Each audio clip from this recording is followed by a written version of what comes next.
রং ফেলে দিয়ে দেওয়ালটি নষ্ট করে দিই। এই দাঁড়া দাঁড়া, শয়তান ছেলে কোথাকার, আমার সদ্য রং করা দেওয়ালটি নষ্ট করে দিয়েছে। তোকে যদি একবার ধরতে পারতাম। আরে ছোট ভাই দাঁড়াও, শান্ত হও। কিভাবে শান্ত হবো? আজকে 50,000 টাকা খরচ করে দেওয়ালটি রং করেছিলাম, এই শয়তানটা পুরোটাই নষ্ট করে দিল। এখন আমি কি করব? আরে ছোট ভাই চিন্তার কোনো কারণ নেই, তুমি ছাড়ো আমাকে, এসব কথা বাদ দাও। আমি তাকে আজকে পুলিশে দেবো। আরে ছোট ভাই তুমি একটু আমাকে সময় দাও, দেখো আমি তোমার দেওয়ালটি কি করে দেই। প্রথমে ড্রিলতে ফুটো করে এইখানে একটি ঈগল পাখির কাঠামো করে নেই। এরপরে সিমেন্ট মাখিয়ে নিয়ে এগুলো ঈগল পাখির গায়ের উপরে দিই এবং পাখিটির প্রাথমিক কাঠামো তৈরি করে নেই।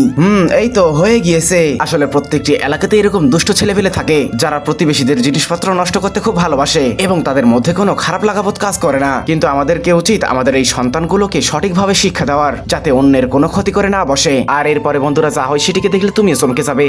তার আগে বন্ধুরা, তোমরাও যদি আমার মতো মন থেকে এই সুন্দর ছবিটিকে ভালোবাসো তাহলে ভিডিওতে একটি লাইক করে অবশ্যই সাবস্ক্রাইব করো। আর ক্লাস 3 তে কারোর কত ছিল মনে থাকলে কমেন্টে লিখো। এই তো হয়ে